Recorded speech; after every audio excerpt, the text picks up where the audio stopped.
Wired.com presents The Geek's Guide to the Galaxy. And here is your host, David Barr Kirtley. Hello, and welcome to episode 330 of Geek's Guide to the Galaxy. Today on the show, we'll be discussing thrillers and horror stories that prominently feature the internet, and I'm joined by three guests. So first up, we've got Grady Hendricks, making his 16th appearance on the show. He's the author of such novels as Satan Loves You and My Best Friend's Exorcism, and his novel Horror Store, about a haunted IKEA, is being developed for television by Gail Berman, producer of Buffy the Vampire Slayer and Angel. His new heavy metal horror novel, We Sold Our Souls, is out now. So Grady, welcome to the show. 16. Then next up, we've got Sara Lynn Michener, making her 7th appearance on the show.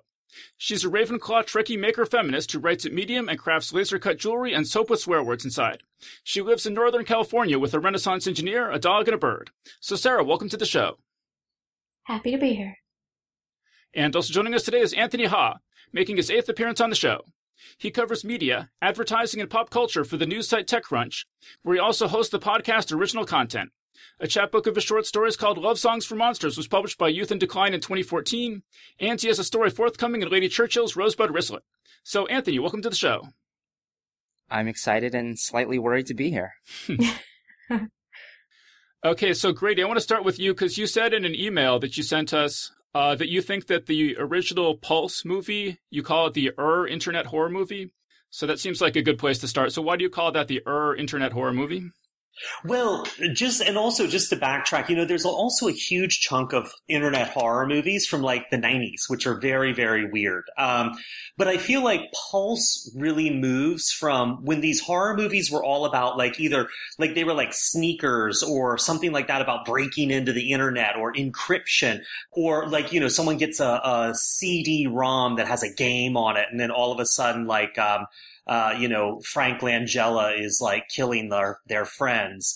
Those are things where it was like, I don't know, there are some links to current internet horror, but Pulse was the one that really tried to get the emotion of the internet, not just this is a scary place that has scary things in it, but this sort of feeling of isolation. It's a Japanese film by Kiyoshi Kurosawa from 2001, and it's about this sort of epidemic of suicides, and people seem to sort of like become very isolated and withdrawn. They get obsessed with these websites that are just showing people killing themselves, other isolated, withdrawn people.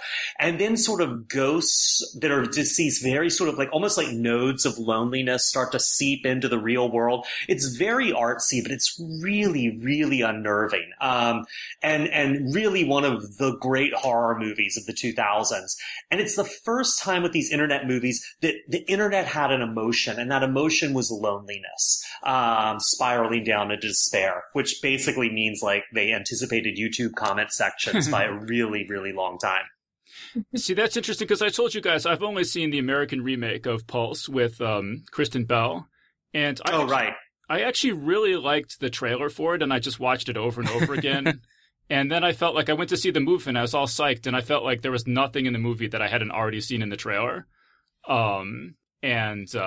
So I was kind of disappointed with that. I still love that. I would just encourage people to go watch the trailer. I've always sort of been struck by the, when she checks her email and there's just help me messages, from her dead friends. That was like one of the first times I think I had sort of seen that integration of ghosts in the internet or something. See, Anthony, you said you've seen just the Japanese version. Am I remembering that right? That's right. Yeah, I just watched it last night for the first time to prepare for the podcast, and I do think it had maybe been built up a little bit too much for me. I enjoyed it and found it definitely pretty unsettling, but there were also some small stylistic things that kind of threw me off, like the music and sound effects didn't quite work for me, and in particular, there's this weird, almost Looney Tunes kind of, like, I don't know how to describe it, but this weird sort of, like, unfurling sound whenever a ghost enters the screen that really undercut a lot of the big scare moments. But in general, I definitely found it to be a pretty enjoyable and satisfying horror movie. I guess another thing that sticks out from that movie is that there's this red. She gets this package from her friend who's dead, and there's this red tape inside, and there's a note, and it says, "This keeps them out. I don't know why," something like that. And as the movie progresses, the characters find themselves in like whole rooms that are just completely encrusted with red tape. And it's never explained. But I always thought that was cool. I don't know if there's any commentary about bureaucracy or something with the red tape Not thing. really. Kurosawa has this thing where he really takes certain objects and just fetishizes them. Like there's a thing in the movie where people sort of sometimes corrode into ashes. They disintegrate into these drifting ashes. And I don't think there's any meaning to that. There's no biological meaning to it. And there's really no symbolic meaning except that these are ashes. And they become this almost like fetish object. And it's the same with the red tape. It becomes this sort of iconic, almost a fairy tale object, like a key or something. And then the American movie just takes it because it was in the original Japanese movie. And so, Grady, I think you're the only person here who's seen both versions. Are they pretty similar, or are they pretty different? No, they're really, really different. The Kurosawa movie's very slowly paced. There's a lot of times you can't tell if someone is a ghost or a person or a shadow. It's really beautifully shot. And the American version is lots of jump scares, people on a mission. There's a main character. And in the Japanese movie, it really splits its focus between several different characters. They're radically different. And don't get me started on Pulse 2 and 3, the American remake to the sequels to the remake. Well, I think I am going to get you started on them because I'm sort of curious. Like, are they like? Well, I'll say, I mean, the original Pulse is rated 11% on Rotten Tomatoes. The original Pulse, or the American remake? The American Pulse is rated 11% on Rotten Tomatoes. Or I mean, the first one is rated 11%. The first American one is rated 11%. But you think the sequels go downhill from there? Well, the sequels are really weird because they sort of do this interesting thing, which is so basically at the end of the original Pulse and the American remake, it's kind of like you've got this depopulated world where everyone's just spiraled into this despair and has killed themselves. And I mean, there's some survivors, but and then the original Pulse ends with some shred of hope that there are people making these real connections who are going to find a safe place. And the American remake ends with these two stupid idiots driving to a dead zone so no one can get their cell phone signal. And then the sequel picks up like in the depopulated world. And instead of red tape, the color red is what keeps out the ghost. And so like people walk around outside like wrapped up in like red fabric. And then there's like, some people are ghosts, but they can't remember they're ghosts, and other people are ghosts, and they're really angry, and they want to suck your face off. And then there's like a little kid, and she's got a ghost mom, and her dad is like really sad about ghost mom, but then like he gets a girlfriend, but then she's a ghost. It's really, really confusing, but it sort of ends with everyone dying, and then the little kid being put on a bus that's covered in red tape and taken off to like, I don't know, Australia. And then the third sequel is, it takes place like 16 years later and technology is bad, but the little girl's grown up and she's like a hacker girl and she's like really tough and disaffected. And you can tell that because her sleeves are too long and like her hands disappear into them. And she finds a laptop that somehow still has a charge. And then like, I don't know, man, there's something with like a virus on a flash drive and it can make ghosts real again. But then it ends with everyone sad and she's walking away with a dog.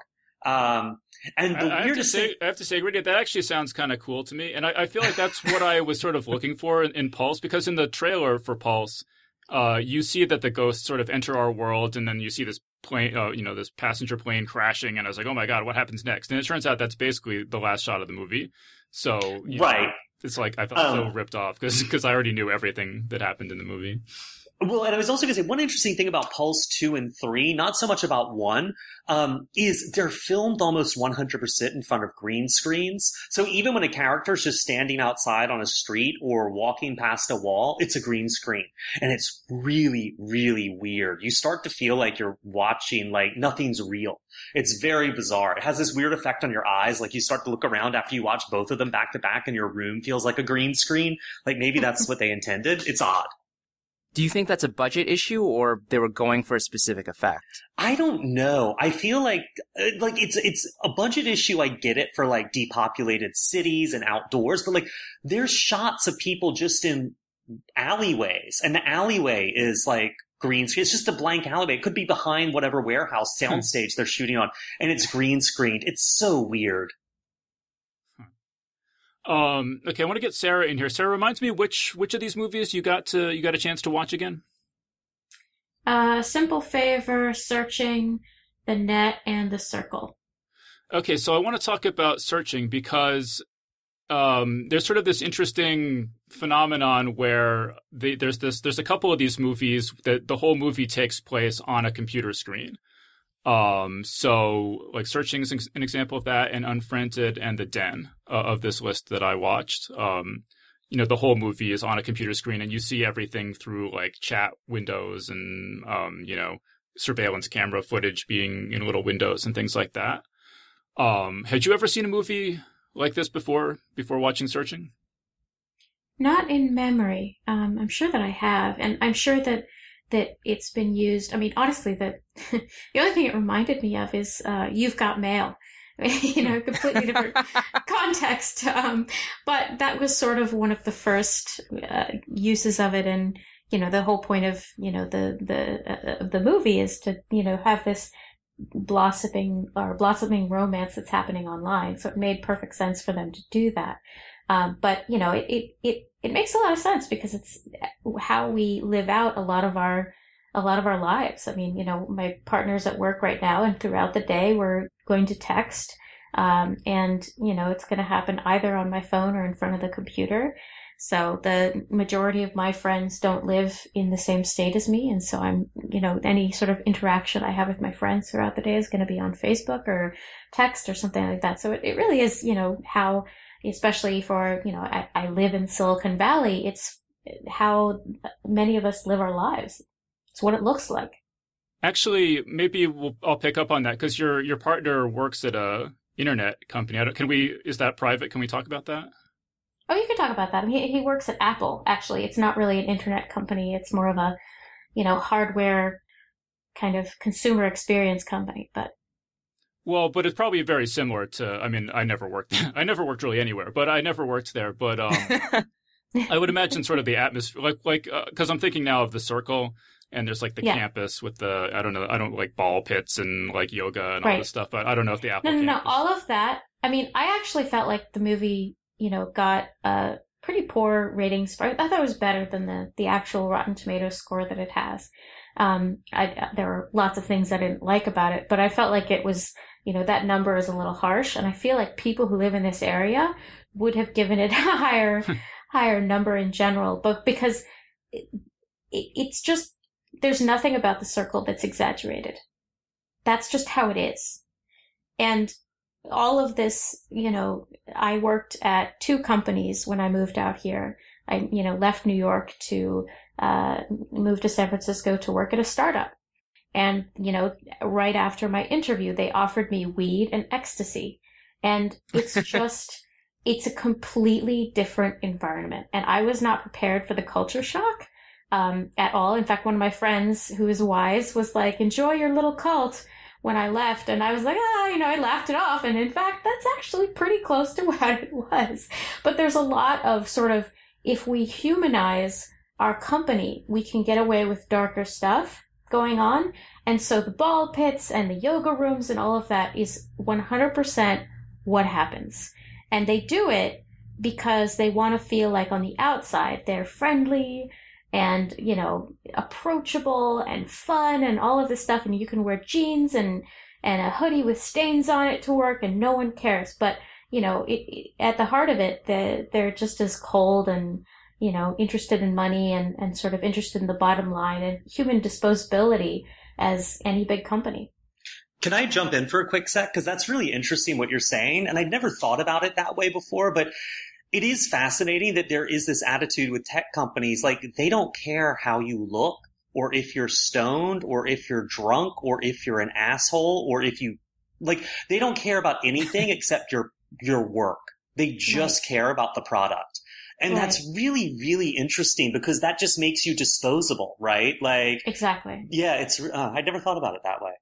Well, Also, there's a lot of false senses of security that happen in California and Silicon Valley in general. Like I don't know whether this is a West Coast thing, but I think the biggest difference that I found between being raised entirely on the East Coast and then moving to California, and being in the work culture was, and specifically startup culture, was everybody's very friendly and welcoming immediately on the outside, and then completely washes their hands of you if you make the tiniest mistake. On the East Coast, it's the opposite. On the East Coast, there's a sense of, everybody's sort of standoffish and forbidding, and, it takes a while to break down those barriers. But once you break them down, you will be treated like a human being. And if you make a mistake, somebody will say, oh, hey, we love what you're doing. We need you to do it 30% faster, or something like that. And you have that conversation. It's like, oh, okay, great. I totally understand. Everybody goes back to their lives. But it's a much more human experience of having that initial sense of skepticism and not necessarily being entirely welcoming. But then once you get past that, you are accepted and you are treated as a human being. And in California or in the West Coast work culture in Silicon Valley, it's the opposite. So I did the opposite move where I went from San Francisco to New York, and I think that's certainly true. It also reminded me of one of the things that I heard about Google, which is, very anecdotal and several years out of date now, but I think does speak to something real in the Silicon Valley culture, which is that you can sometimes tell someone's seniority by how they dress, but not in the sort of traditional way where, the executives are all wearing suits or anything like that, but actually all the engineers and the people who are really secure in their jobs are the ones who basically roll in wearing pajamas. And then the people who are, starting out, who are younger, who don't have technical roles, which are almost always sort of taken less seriously than the engineers, they all actually have to, somewhat dress like adult human beings. Yeah. Well, let me talk about The Circle specifically, because this is based on a novel by Dave Eggers, and it's a movie starring Emma Watson and Tom Hanks and Patton Oswalt are all in it. And Emma Watson goes to work for this, very sort of Google-type company, which is obsessed with surveillance. And it sort of becomes something of a thriller, and she gets more and more kind of wrapped up in things. Actually, the scariest thing in the movie, I thought, was there's this scene where her extremely perky, cheerful coworkers come up to her and say, like, oh, you didn't come to the weekend events. And she's like, oh, I thought they were optional. And she's like, oh, and they're like, oh, they are optional, but we'd love to see you there, in this very, overbearing way where you get the feeling like none of this stuff is actually optional, that your whole life has to become this company. That literally happened to me. Yeah, you want to say more about that? Well, I was, when I moved out here, I was in a startup where you lived and worked in the same environment. Like, we all lived in a house together. And so you never felt like you were clocked out, even when you were clocked out. And there were times where, our CEO was 21 and he was like, oh, we're all going to go to the club and take ecstasy. And I had been there for 2 weeks and I was like, there's no way that I want to go have a new drug that I've never had before with brand new coworkers who I both live and work with. I was like, no. And people treated me like, oh my God, what's wrong with Sarah? And it was like, if I didn't want to come to any sort of social stuff, and I went to plenty of it, I just didn't go to all of it. And I specifically didn't want to go to the stuff. I was never a club person anyway, so that's a big part of it. I'm like, I don't care. I have no desire. So I just want to stay home and watch a movie in my pajamas. But I was... Well, you've come to the right podcast. I so have. But there was totally this sense of, well, Sarah isn't really part of the group. Sarah doesn't really want to join, and just constant. That's why I felt like the movie was almost, and I have the same criticism of the TV show Silicon Valley. It's too much like that. There's not enough exaggeration going on where it doesn't feel like satire. It probably feels like satire to the rest of the planet, but here it just feels like, no, that's literally what happens. Well, and let me comment too, Sarah, on you said that the movie is better. It's rated, I don't know if I mentioned, it's rated 17% on Rotten Tomatoes. So I was expecting this to just be abysmal. And I found it pretty enjoyable. I would have expected it to have a rating more like 60% or something. Right. I wonder if the rating is a way for people to say they hate what the movie represents and like kind of the lifestyle it shows. And I don't know. Well, I don't know. This may just be a problem with the Rotten Tomatoes algorithm, which, as I understand it, basically each critic basically gives a thumbs up or a thumbs down, and then the percentage of thumbs up. And so it means that if lots of people are like, it's like just slightly subpar, you can end up with a super low rating, even though if you were to average everyone's ratings, it might be like a 45 or something. That's also why I think Metacritic is a little better. I mean, all these aggregation sites have their problems, but like Metacritic at least like shows, some degree of the intensity of feeling. Whereas like with Rotten Tomatoes, like you were saying, there's also the other problem where if everyone's like, oh, that movie was pretty good, then suddenly you have like a 95%. Yeah.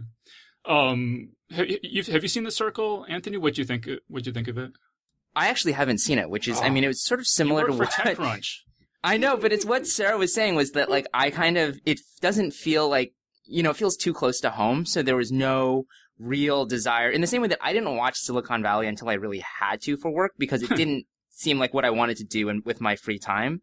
I will say that one thing that's been interesting about the discussion around The Circle is I think even in 2017, the idea of this like, big brother-ish internet company seemed like a kind of on the nose, but slightly over the top idea of what these internet companies do.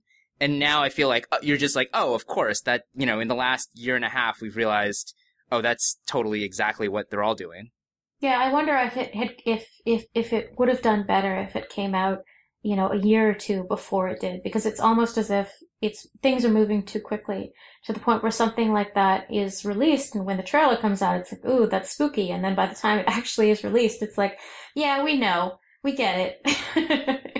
Well, but where the plot kind of got interesting to me was where they start suggesting that they have this politician who's going to live stream her whole public office, day, and then they're going to integrate voting with like Facebook, basically, with The Circle, and then like I think the weakness of the movie for me was that it just ends very abruptly, just as it's starting to get interesting.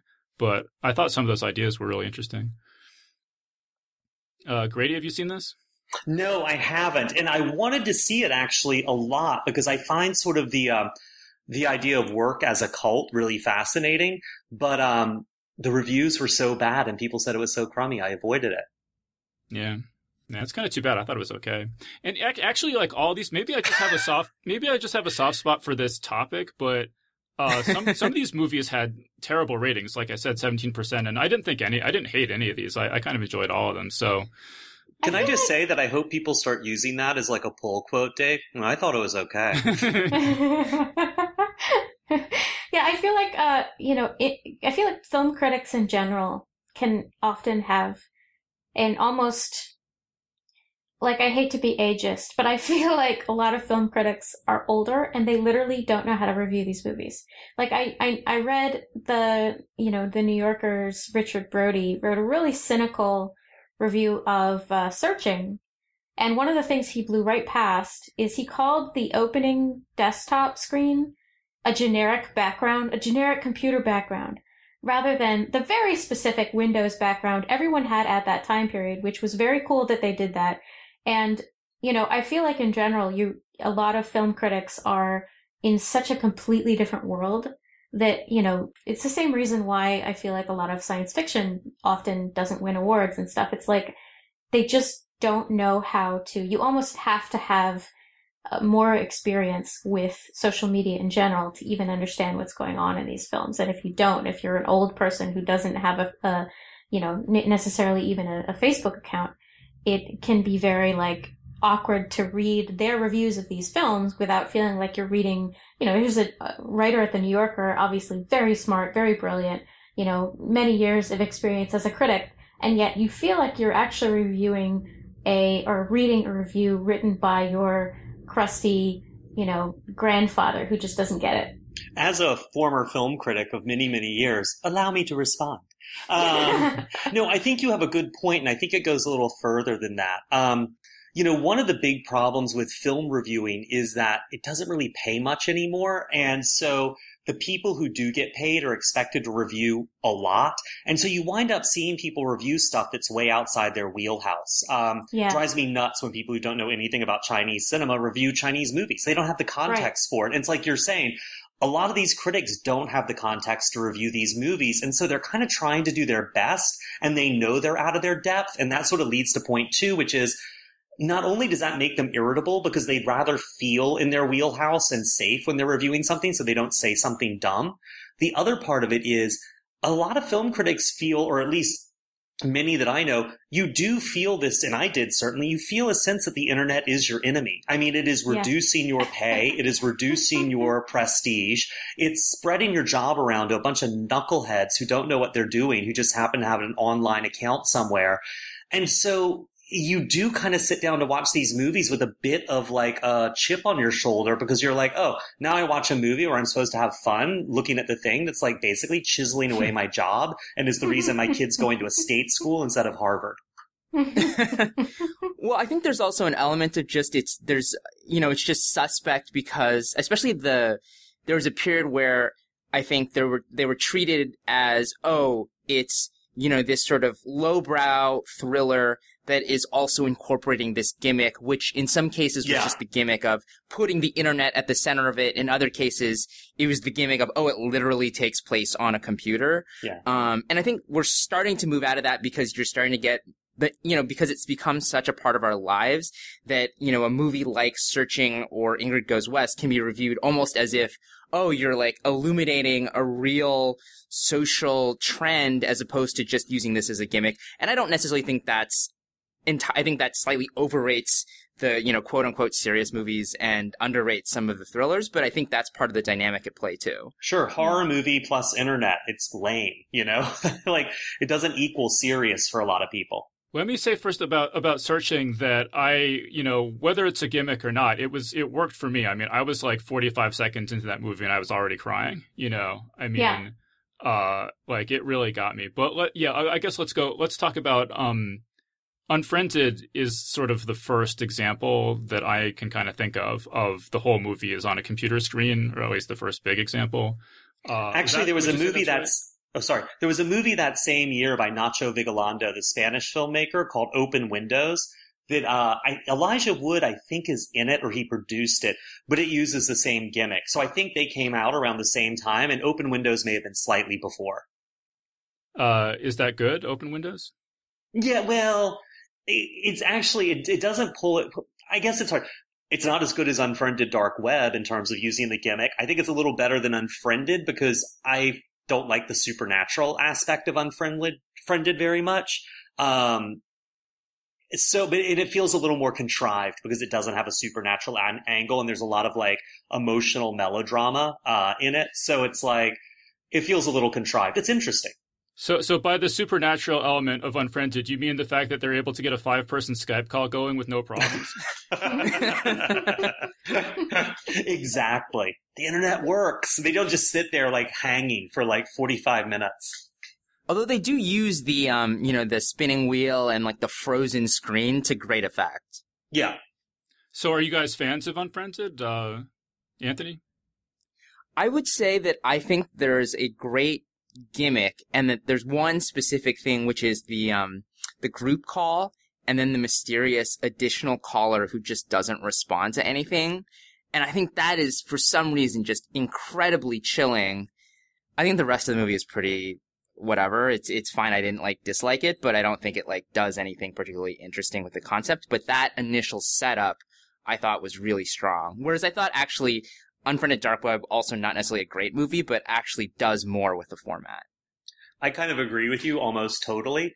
But I gotta say, it's weird. Both movies have this real flaw, which is that everyone only stays on one device. Like, if they're having a Skype call, no one's picking up their cell phone a whole lot or texting, or there's something weird about it and a little contrived. And I kind of felt like the format would lend itself so well to a romance or a comedy or something else besides a horror movie, because you have to have a reason for these people to stay in front of their screens, and you have to stay in front of your screens only goes so far for me. I felt like they were picking up their phones. I mean, they were some, I guess. I guess I was just annoyed we couldn't see their phone screens, too. until they showed them to their webcams. But yeah, I didn't, and and it's really stupid to me when people are sitting there screaming, no, don't go up this, and don't, blah, blah, blah, blah, blah. I'm like, oh, like, it's like in a found footage movie where you have to come up with some rationale for why they kept filming when they should just drop the camera and run for their lives. Yeah. Well, this is sort of the next iteration of the found footage thing. It seems right. Like. Yeah, I really wish someone would do a comedy or a romance with it because it would work so well.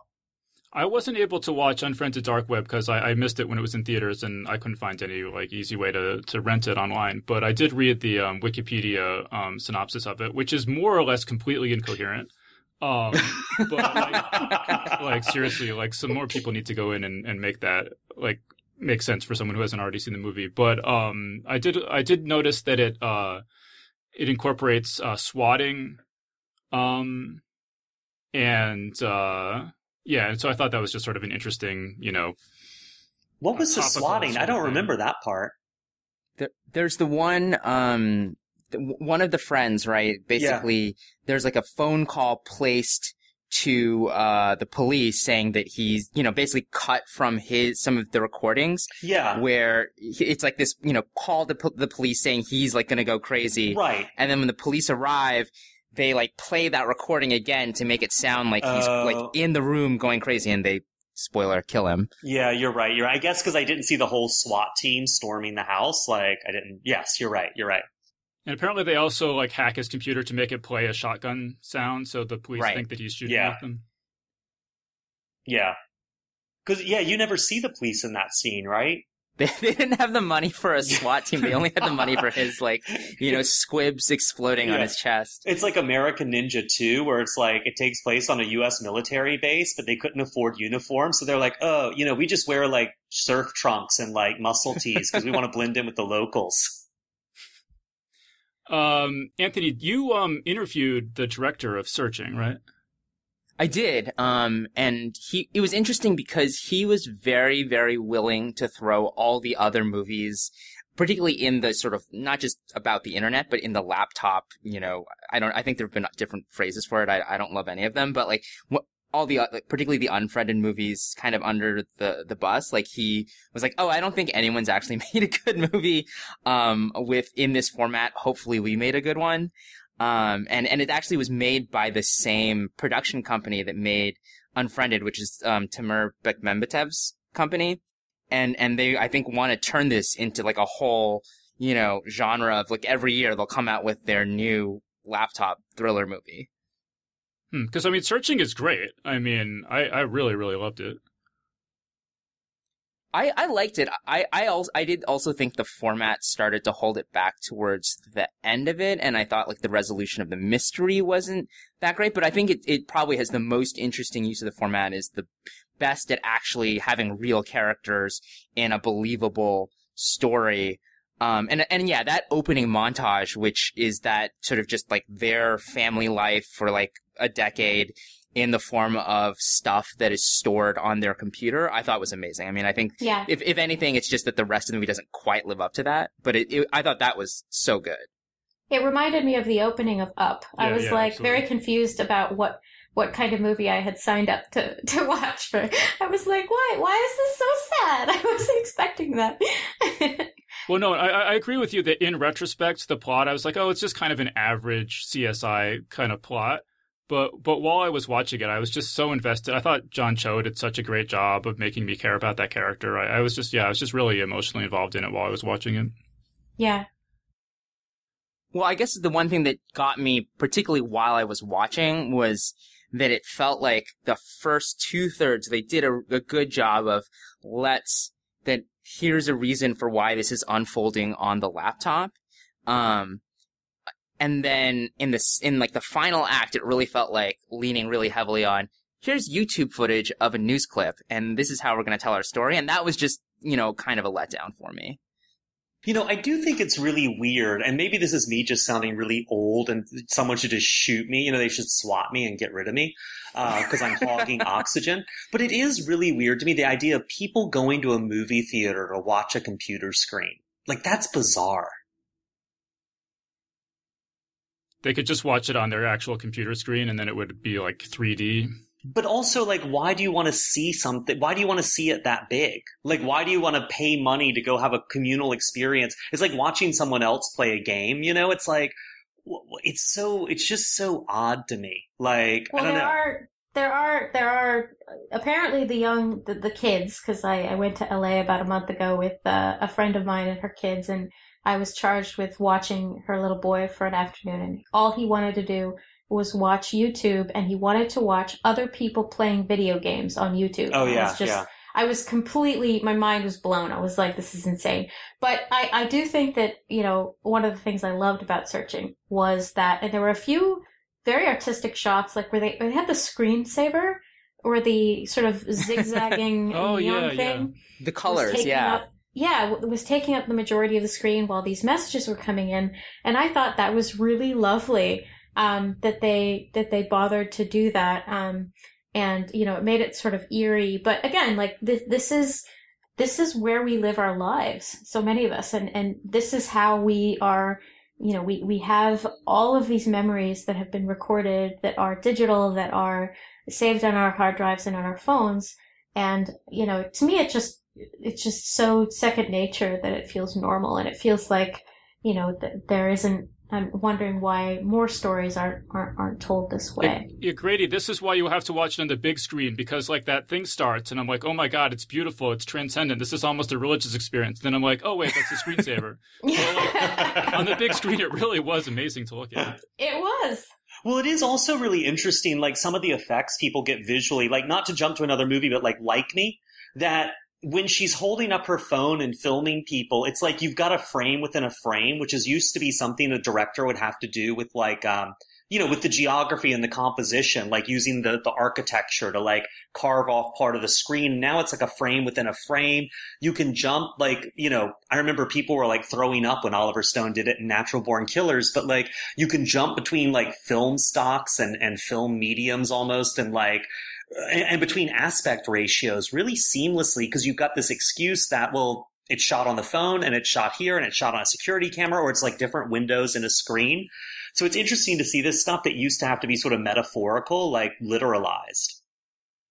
What did you think, Grady, of Like Me, just overall? Okay, I actually liked it to a large extent.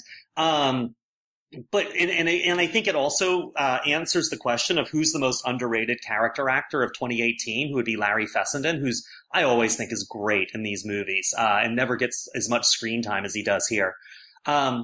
The only two things that really bugged me about it is, one, I thought the food stuff was just gross. That stuff grosses me out. Like watching people eat, and I don't know, I don't like it.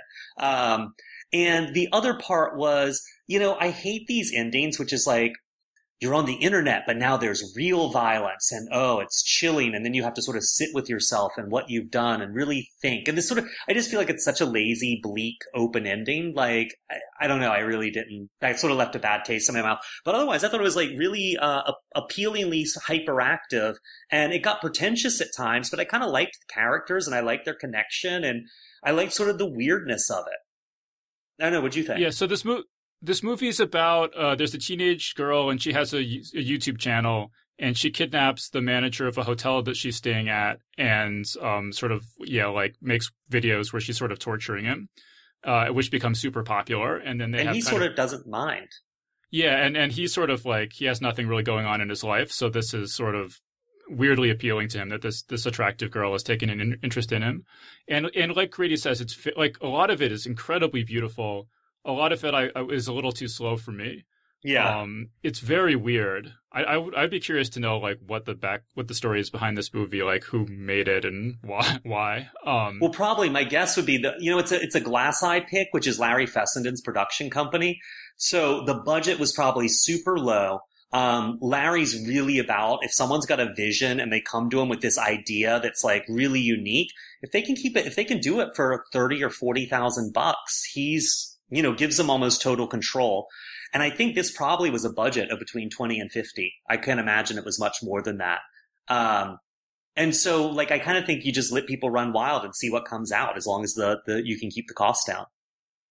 Yeah, it's definitely worth watching. And I kind of liked the ending where so throughout the movie you see this, troll. Yeah, this troll, this like, I don't know. He kind of looks like Ben Shapiro or something, and he just like stares into the camera with a dead eye stare, and just just says the most vicious, antagonistic things. And then there's this contrast when she meets him at the end. You know, you see what he's like in real life, and it's completely different. And I thought that was pretty hilarious. No, I thought that part was great. I just thought that bit on the beach, I was kind of like, eh.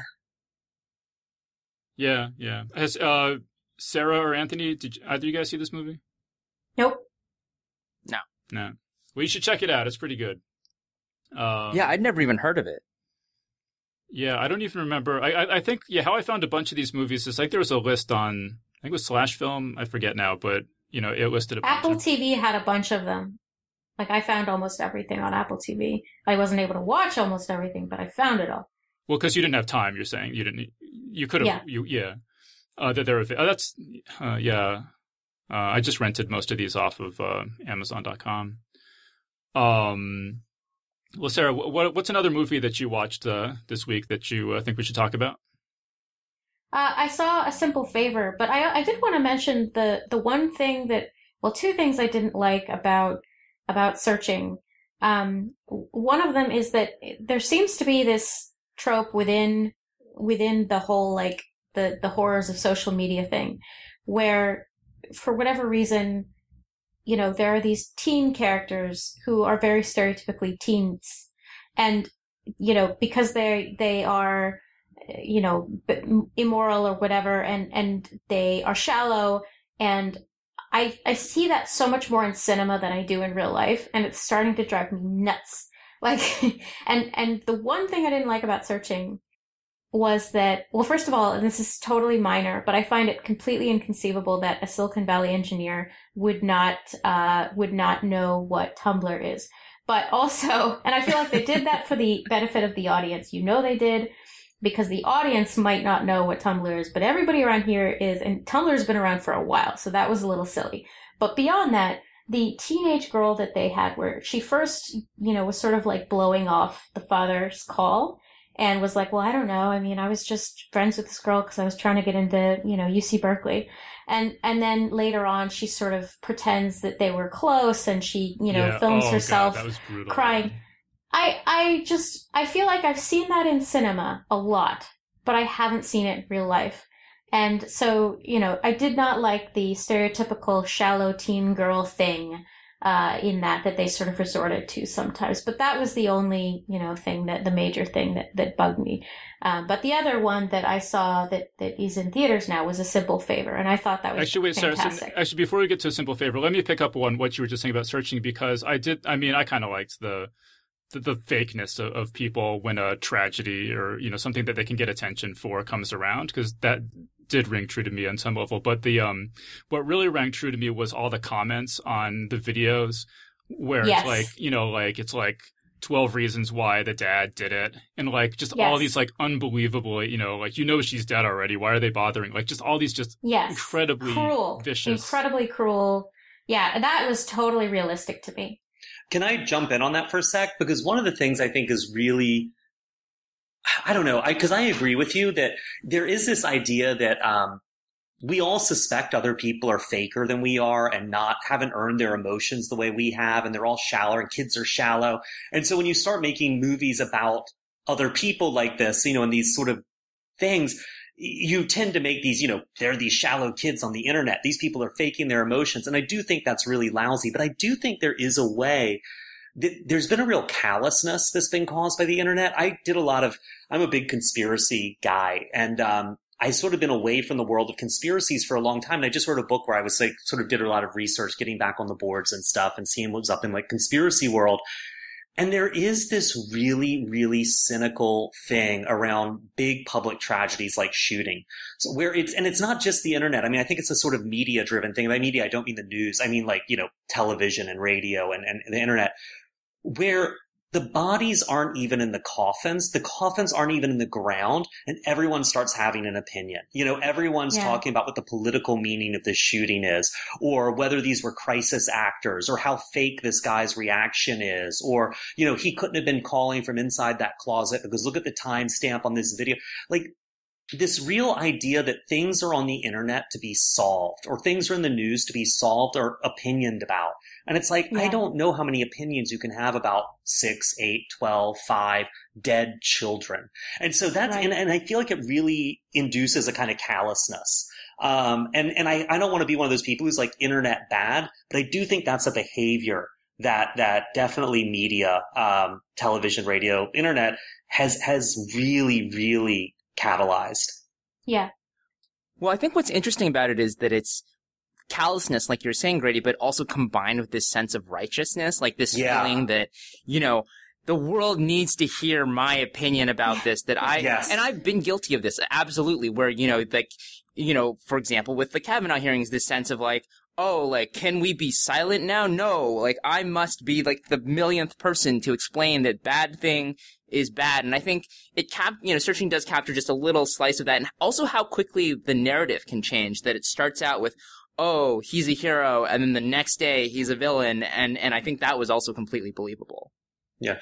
Well, and that's something that you see a lot in a movie like, or a book like Gone Girl, which doesn't use the internet very much, only sort of ancillarily, but this idea that the court of public opinion suddenly has teeth. In China, they call it, I can't say the Mandarin, but the English translation is the human meat search engine, which is like, like sometimes you'll have someone, like there was a famous case, and I'm probably getting some of the details wrong, but where, I think it's like a girl was like, oh, I work in like the public security departments, like the local police basically, and I spend all my time shopping, or, you know, it's someone who steals a handicap parking space, and people online will see a video of this and they'll get furious and like, who is this? And they'll track them down, and they go to these bizarre lengths. They're like, okay, there's a wall calendar in the background, and it's a calendar that's made by this like soy sauce company, and it's only sent out to their customers, and that's from, you know, Xi'an, so it's got to be in Xi'an. So then then people in Xi'an are like, oh, you know what, she's got those nails on that you get at this certain chain of salons that does your nails. I mean, it's really, and they'll find the people, and often the people will then like have to hide in their houses, or not go outside for a while. And it's really fascinating. And the thing that makes China so different is the scale. It's just, instead of having hundreds of thousands of people searching, you've got millions of people searching. And it's really, really fascinating to see this stuff on fast forward. Yeah, I think I'm more I don't want to say optimistic about it, but I think that to me it's just something that is common in humanity and has always been there. And the only thing that the internet has added to it is, you know, that it changes the look of the platform. Because having lived, for instance, in an American small town, you know, the idea of the populace coming at you with pitchforks and torches because they have opinions about something that they did not witness and are not qualified in any way to have an opinion on is, I feel, you know, deeply central to the human experience of how people behave in groups. And so I don't think it's a new thing. I think that, you know, we just see it a lot because of the format of the internet. Well, I think the new thing, though, is that it used to be like, if everyone in your small town turned against you for some stupid reason, you could like literally move to the next town, and probably no one there had any idea about anything that had happened. And now it's like really hard to escape.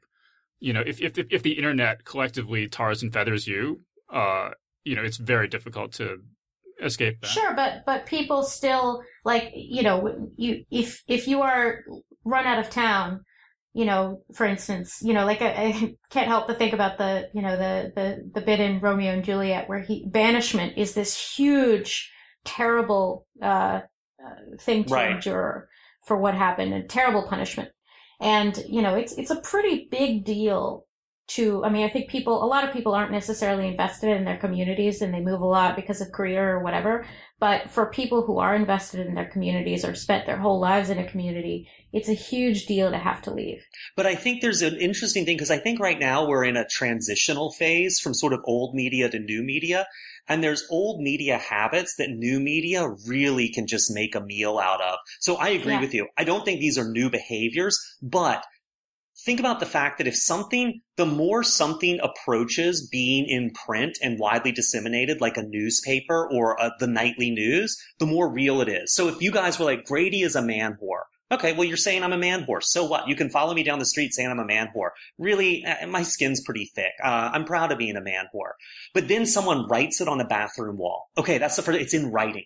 And then someone prints it on something that looks like a newspaper or a headline and a font I associate with a newspaper headline.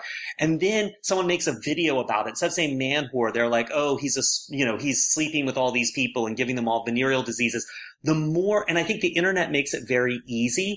It's like, well, where'd you hear that lie? Well, with my friend Barney. Well, that doesn't sound very convincing, but I read it in an article on the internet and it linked to this study. Well, that sounds really convincing. And so I think the old media habit of believing stuff, the more it looks like the nightly news or a newspaper article, is something that's so ingrained in us that the internet is able to do that very quickly and widely. And so lies kind of can look true. And I think that won't be the case in 10 years, but I think right now it does look like that to us. Well, Grady, I was talking to a friend of mine who's teaching college right now, and he said, like, among the students, there's, people will cite, have citations, and he's like, what source is this? And they're like, oh, it was on the internet. It's just everything on the internet is this undifferentiated, wisdom where everything has exactly the same truth value as anything else. And it's really scary. I do think also that, that social media companies have a responsibility to address it in their infrastructure, in their user experience head on, and recognize that they have created some of this. Like, just the fact that because Facebook, I really honestly think that part of the negativity of the internet comes from a sense of artificial positivity that the internet tries desperately to foster. So Facebook, for instance, because they don't allow a dislike button, they don't allow ways of saying, I don't like this unless you engage. So they give you the only option if you don't like something that somebody posted is to go into the comments section and possibly invest yourself for 3 hours. And so I feel like because there's this fake sense of positivity, the negativity gets amped up and sort of exaggerated even worse than if they had healthy ways of expressing, I don't like this, or this link is stupid, this story is stupid, this story is shallow. There's no way of doing that integrated into the user experience, and there ought to be. Well, and I also think there's a real interesting sense of self-branding and self-presentation that's really, I guess it's always been around, but there's a unique version of it on the internet. So my wife owns a restaurant, and occasionally we'll get these people, like influencers, who want to come and basically sponge some free meals. And, I'll look at their Instagram accounts. Instagram's the big one. And these aren't people. These are brands, masquerading as people.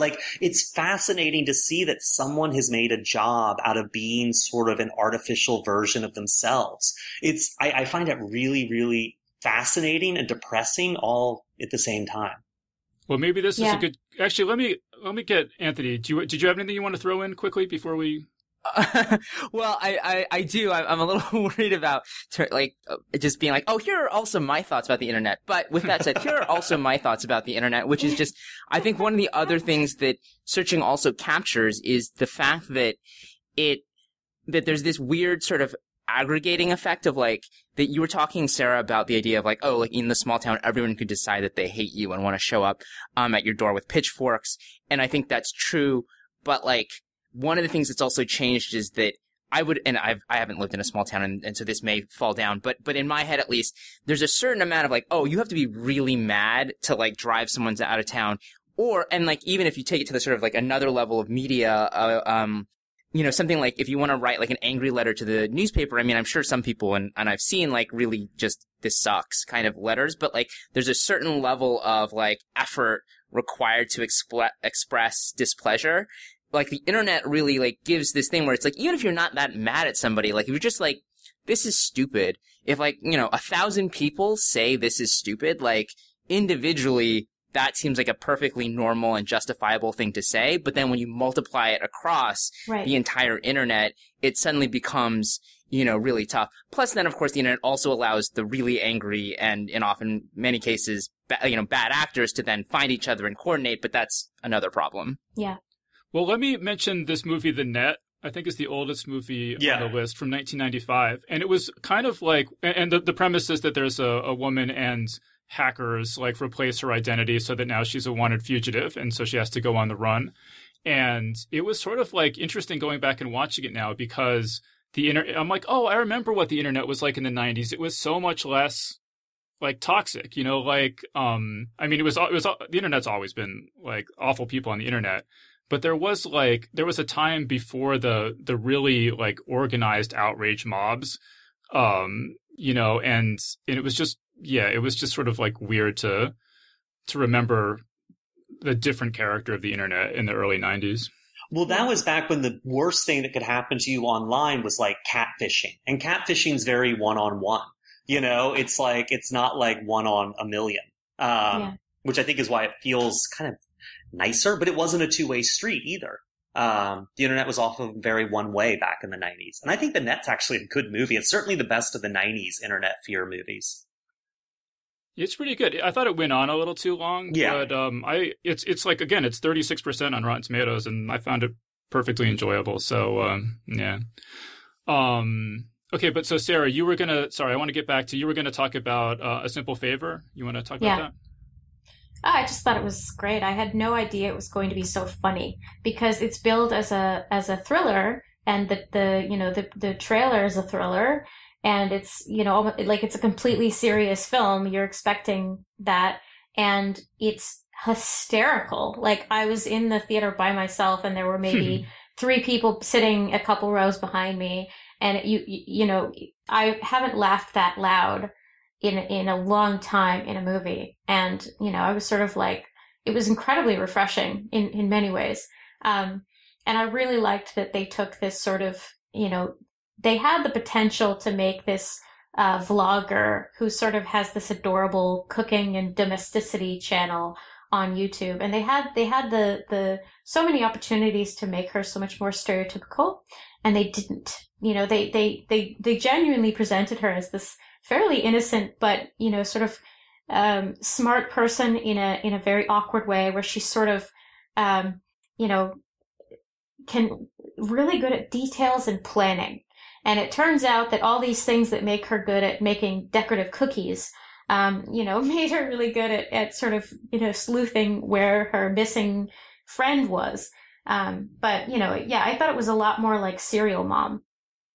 Well, right. So the premise of the movie is that, there's this mommy vlogger, and she makes this new friend who's this very sort of stylish, urbane, beautiful woman who works for a fashion company.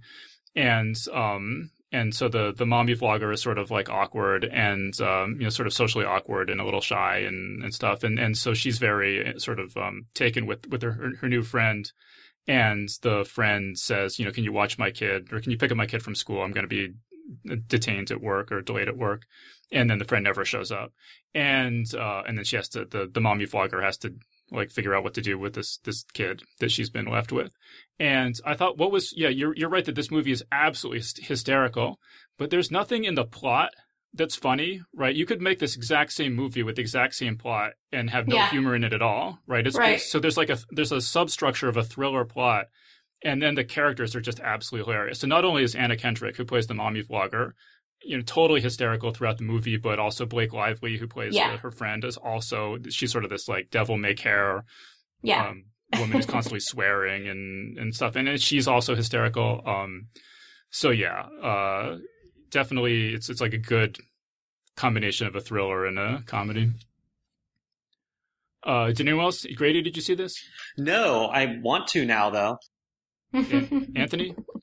Yeah, I saw it. It was interesting because I had seen it before we started talking about the podcast, and I didn't even think about it in this context at all.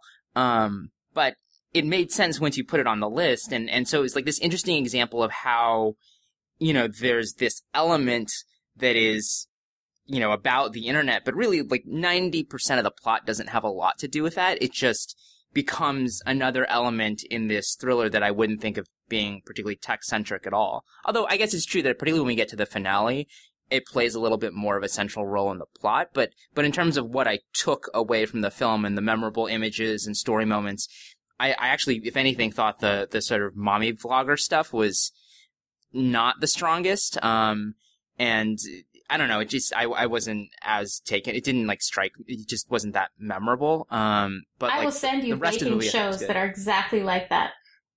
Fair enough. I haven't. Part of it is I'm not like, I'm like familiar with it in theory, but I haven't actually watched a lot of the videos.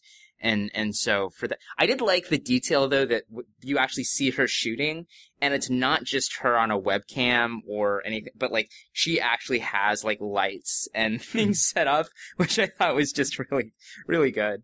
No, I agree with that. I hadn't seen this movie when I put it on the list. One of my friends recommended it for this panel, and I agree that the mommy vlogger stuff is somewhat incidental to the movie. But it was just interesting because like I was not at all familiar with the whole mommy vlogger phenomenon.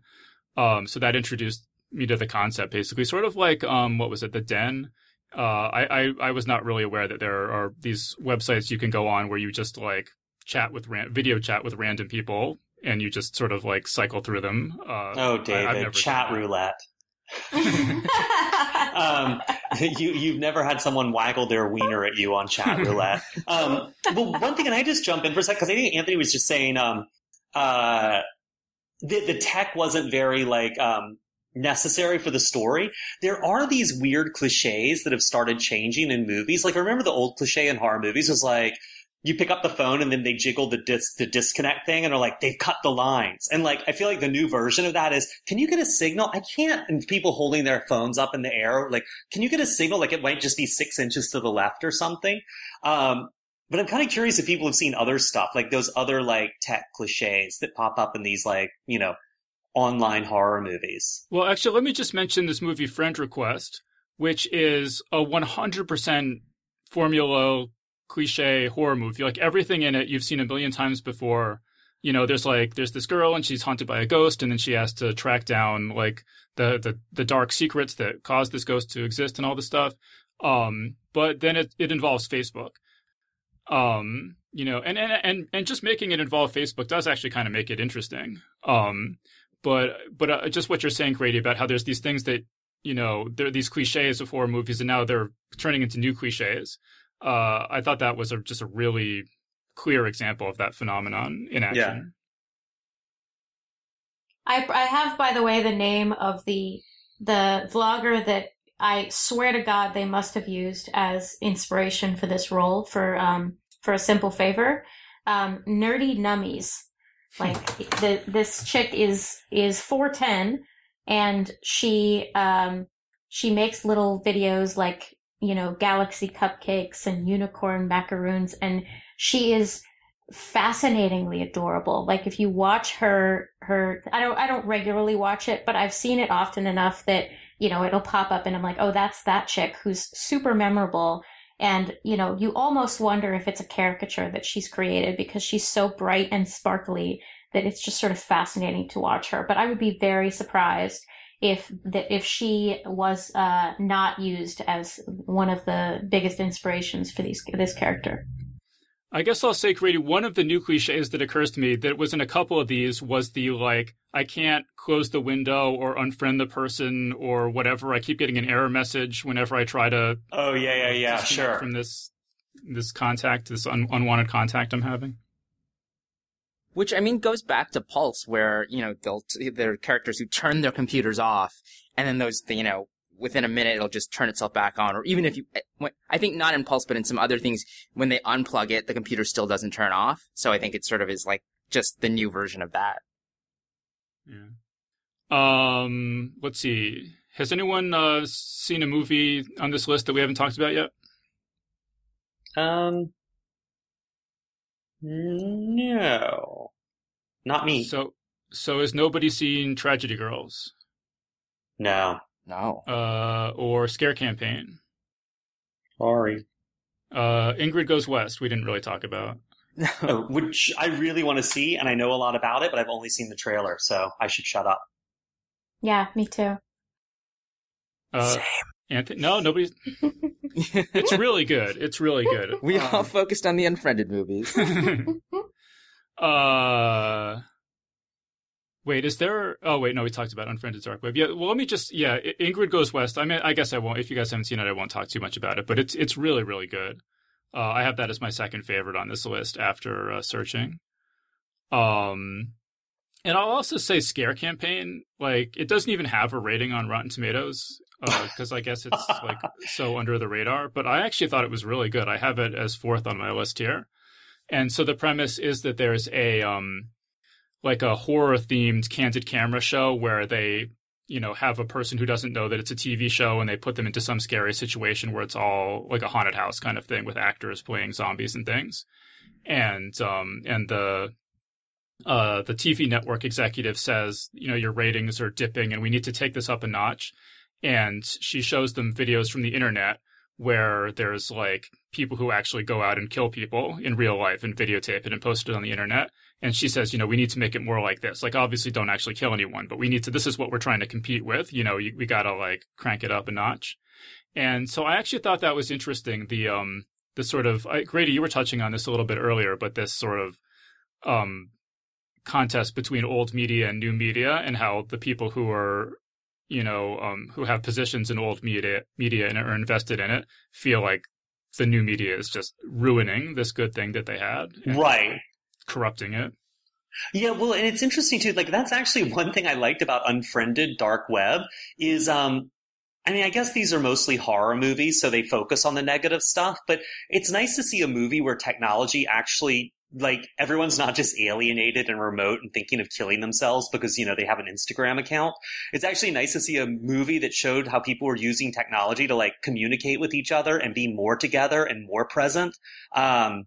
There's the whole Bowling Alone thing, that sociology book from the 90s that's become sort of, like, iconic, which is basically, like, this history of America's social institutions, decaying. So, less people belong to groups, less people belong to the Rotarians, less people belong to bowling leagues. And this idea that, we're more and more isolating ourselves in our houses and losing these shallow connections. And where a lot of sociologists in the past, 10 years have seen those connections regrowing is online. They look at stuff like, World of Warcraft or, Fortnite or something and say, look at these people and the connections. It's the same shallow connections, but it's the same connection you'd have in terms of how we measure these things. If you saw someone once a week at bowling night or something, you see them and you're in the same guild on Warcraft or something.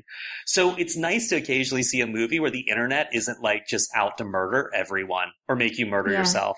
Does anyone know, is this a real thing that like 5 high school students would all get on Skype video and just sort of be on that for like an hour? Is that I don't even know if that's a real thing or not. Or I feel like people text or whatever more than video chat, but I don't know if it's like 5 people or something. I don't think I've seen something, especially a group of that size. Probably the closest is I know people who are in long distance relationships will sometimes Skype each other and just keep that open or in a work context, potentially you keep the video chat open, but I haven't heard of that just with like a bunch of friends. But like, given that it exists in those other contexts, it makes sense to me that would happen.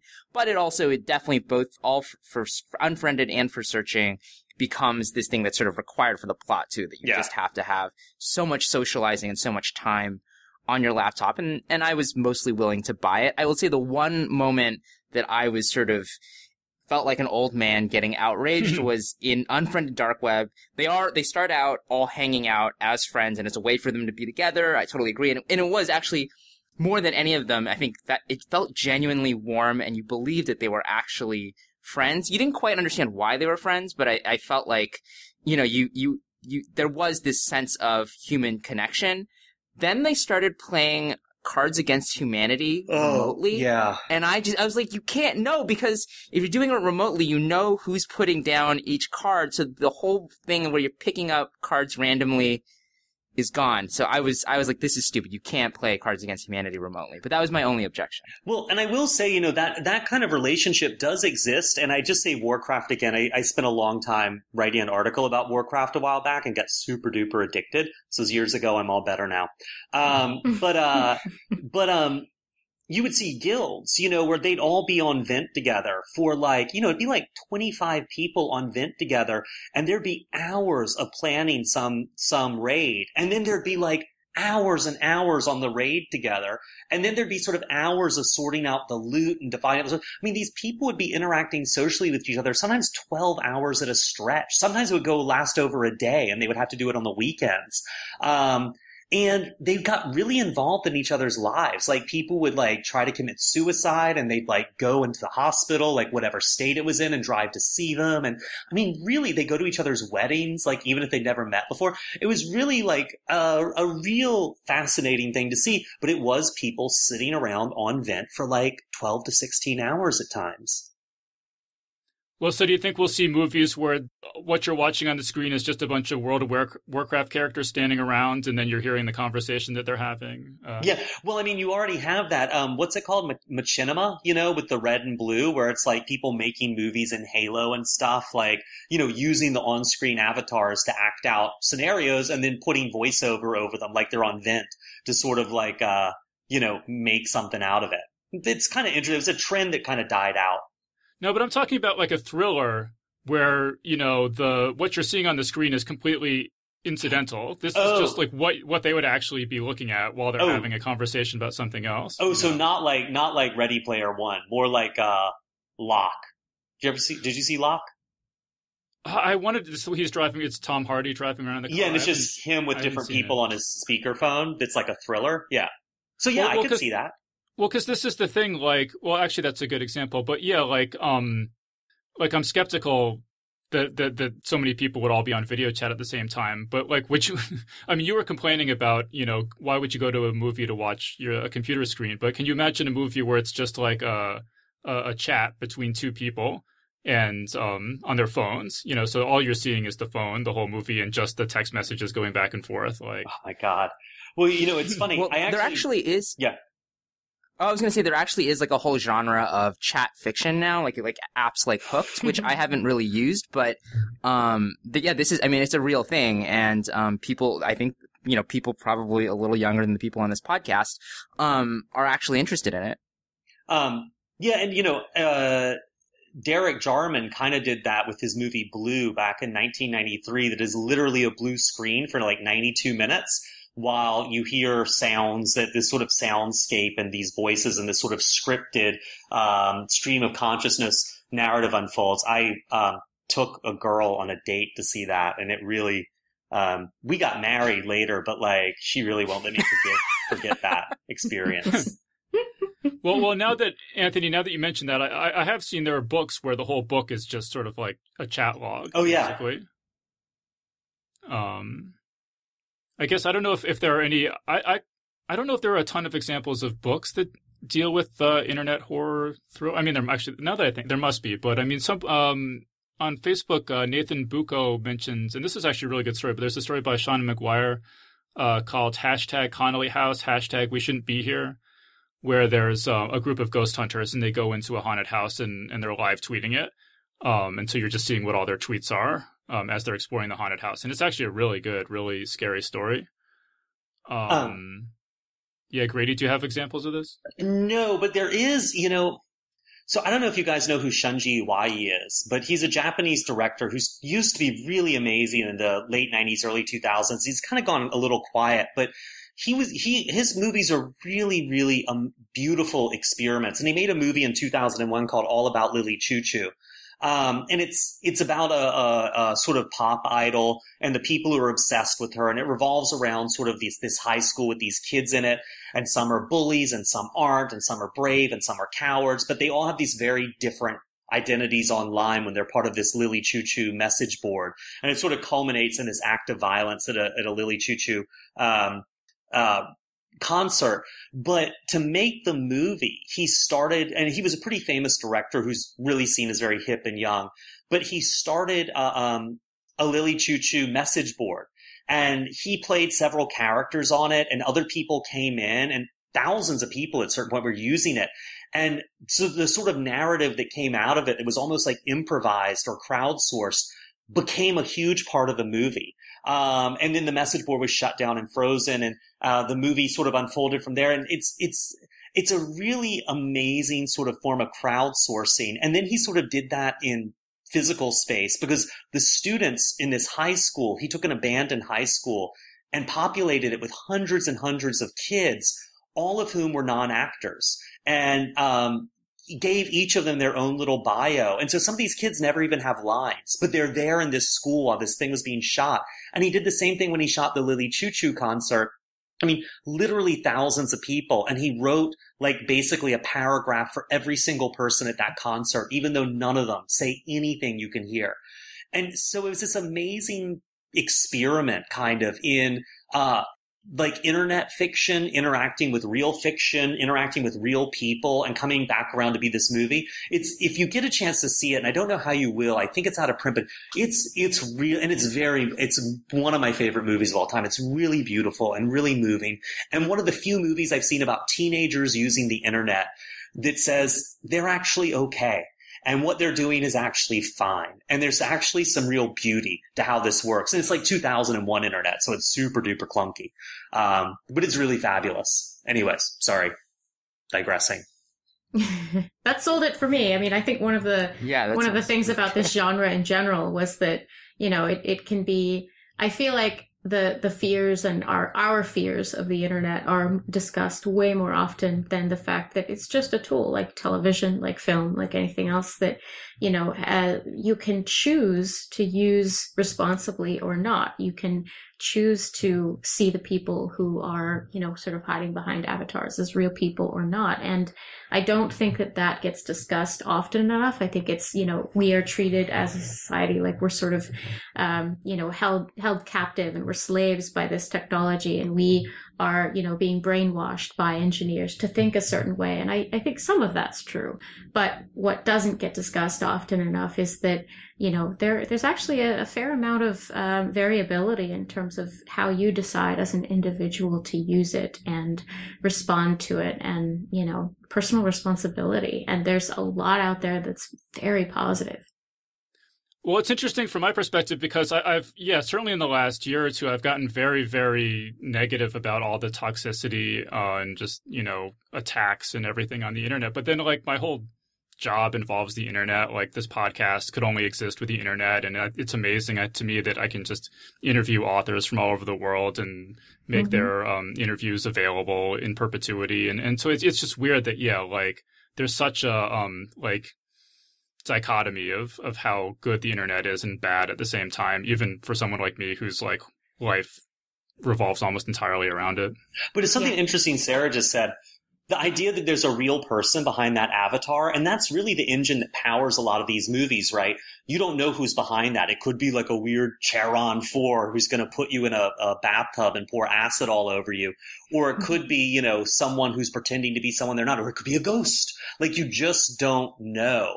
And that not knowing is really fascinating. And like, I always use my real name online. Like, on Reddit, my username is my name, which is weird because I actually moderate the Horror Lit board, sub. And so, like, there'll be people saying really mean things about my book sometimes. So they'll ask a question, you know, this guy's such a jerk. And I'll like pop up and just say something. Oh, I'm sorry you feel that way. You know, the reason I did that in the book was because of this, but I totally get it doesn't work for you. And like, they're so embarrassed the real person is there talking to them. It's, and I've noticed also that in comment sections and Twitter threads, often people just want to talk about your stuff. And the second you yourself show up, it's like the parents just came in the basement and switched on the light. It's like, nope, we don't want that. We don't want something real here. We're good. It's the quickest way to shut down a comment thread is to show up in it when it's about like one of your books. But well, you know, go ahead. Well, I mean, this is like maybe a little off topic, but I do wonder if like Facebook and Twitter should just by default have like a 6-hour delay from the time you hit enter on your comment to the time that anyone else actually sees it, because I feel like that would make the world a much better place. And a lot of people after like 4 hours of calming down would say, actually, I don't really want this on the, you know, everyone in the world to see this comment for the rest of time, you know.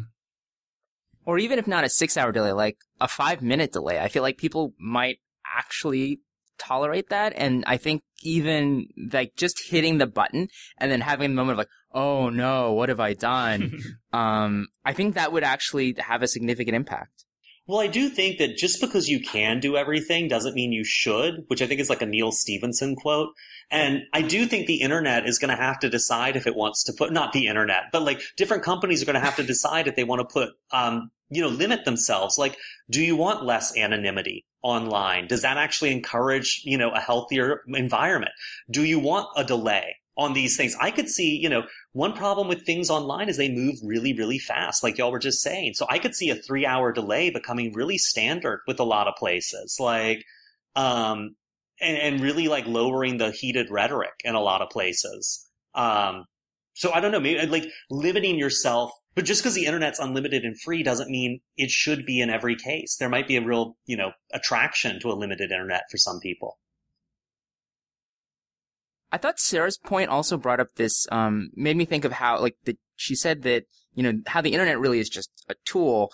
And I think that sort of brings us back to the thrillers in the sense that in some ways, the stuff that's about the internet, and particularly about how scary the internet can be, is going to be inherently feel a little heightened and unreal. And in a lot of ways, the things that best represent my experience with the internet aren't things that are actually even focused on technology, but just, depictions of life in 2018 that happen to involve the internet. And because it doesn't have to either scare you about the internet or just make a big statement about what life is now online, it actually feels a lot more believable. Let me say, okay, so a couple of these movies have a theme of basically people committing awful crimes in order to get attention and money out of the internet.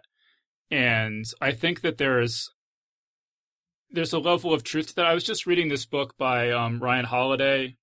What's the title? It's something about Trust Me, I'm Lying, I think is the title, but it's about basically the PR industry. And one of the things he talks about is how the only stories that go viral, more or less, I think there's cute cats is one thing, but then pretty much everything else is anger. That if you post anything that's not angry, it's not going to go viral. And if you post something that's angry, it's much more likely to go viral. And so, the internet becomes this sort of supervillain anger amplification machine.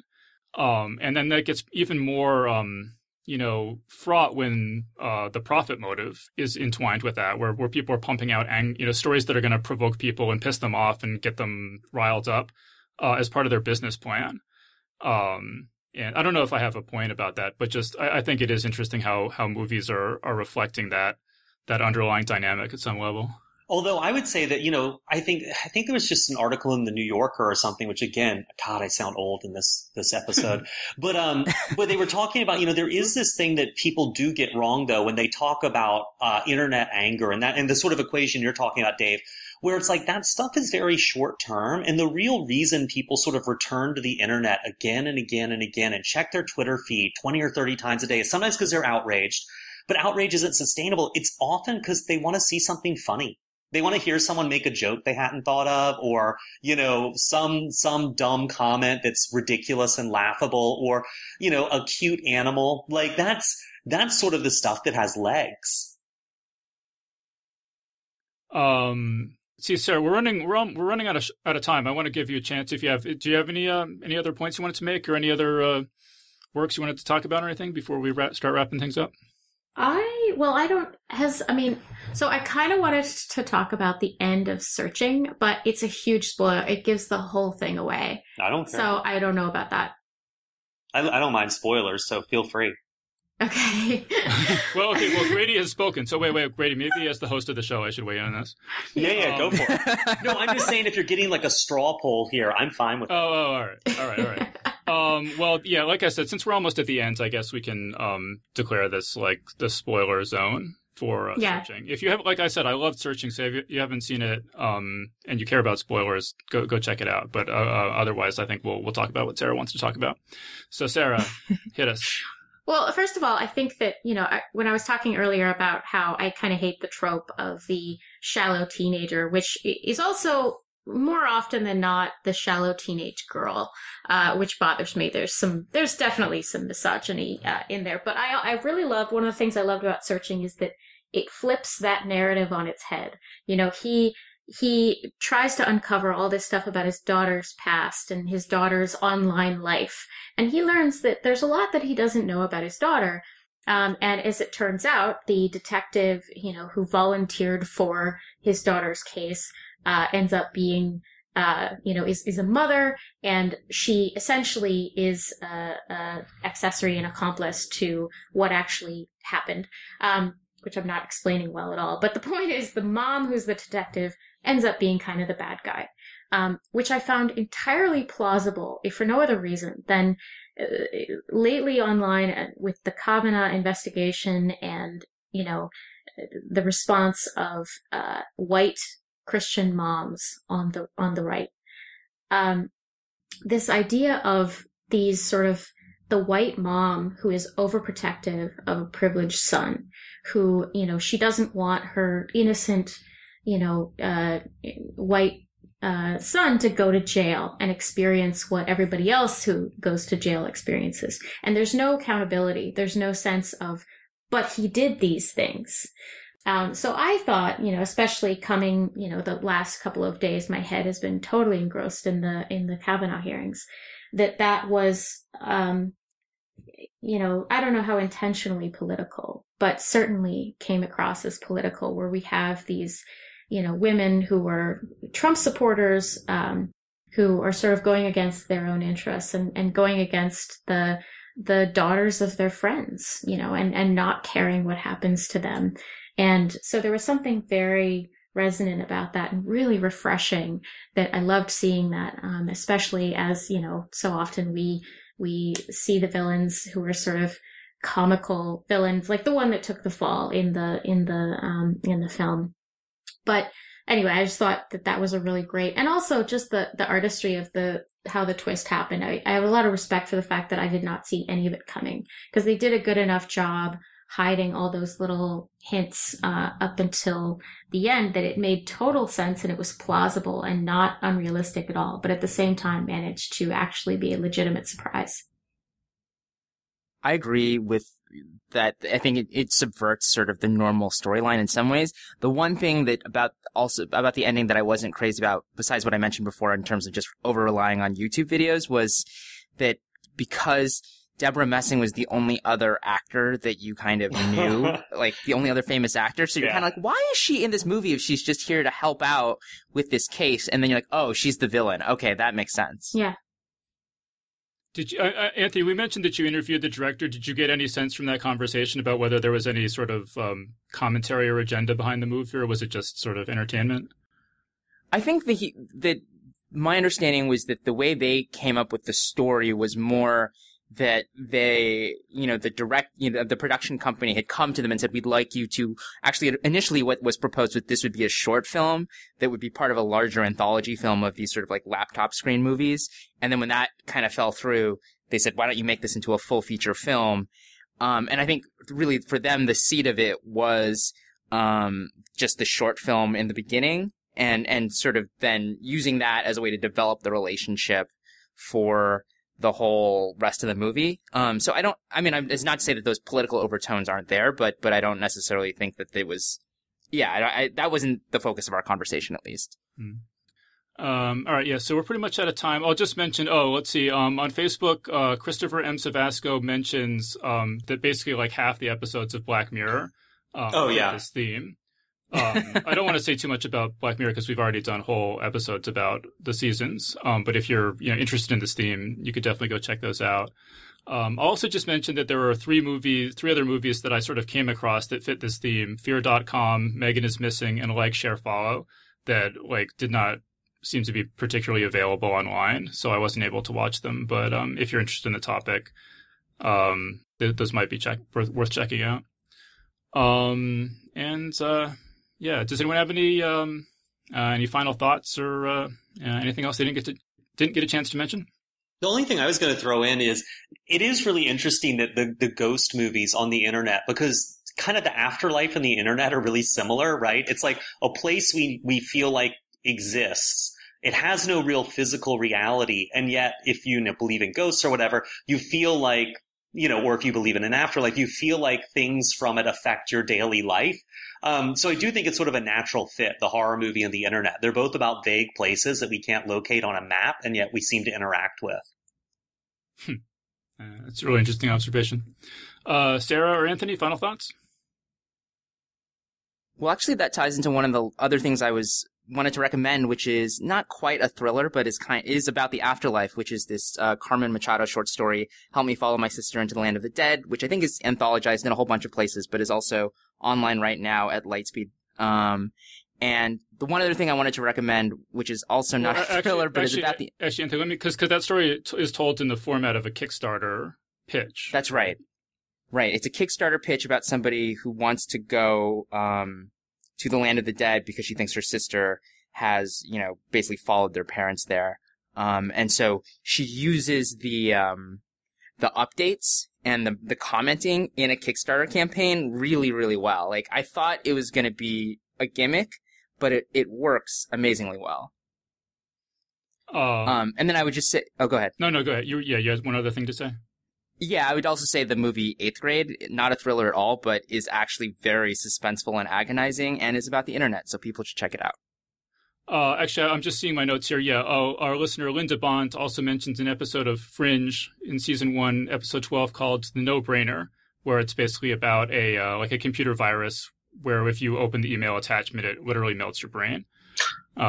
So that also definitely fits the theme. Sarah, any last thought? No, I'm good. All right, so I guess we'll log off.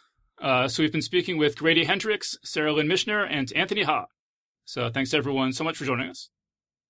Thank you. Thank you. Thanks. And that was our panel.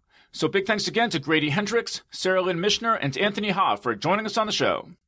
And remember that Geek's Guide to the Galaxy is made possible thanks to support from listeners like you. So if you enjoy the show and want it to continue, please sign up to give us $1 or $2 per episode over at patreon.com/geeks. And if you'd rather make a one-time contribution, you can do that via check or PayPal over at geeksguideshow.com/crowdfunding. So big thanks again to everyone who's contributed. We really appreciate it. All right, so that was our show. So thanks everyone for listening, and we'll see you next time. The Geek's Guide to the Galaxy is a production of Wired.com. For more information about the show, visit geeksguideshow.com. To learn more about your host, visit davidbarrkirtley.com. Music and voiceover produced by yours truly, Jack Kincaid. If you enjoyed this program, tell your friends. If you didn't enjoy it, tell no one. Thank you for listening.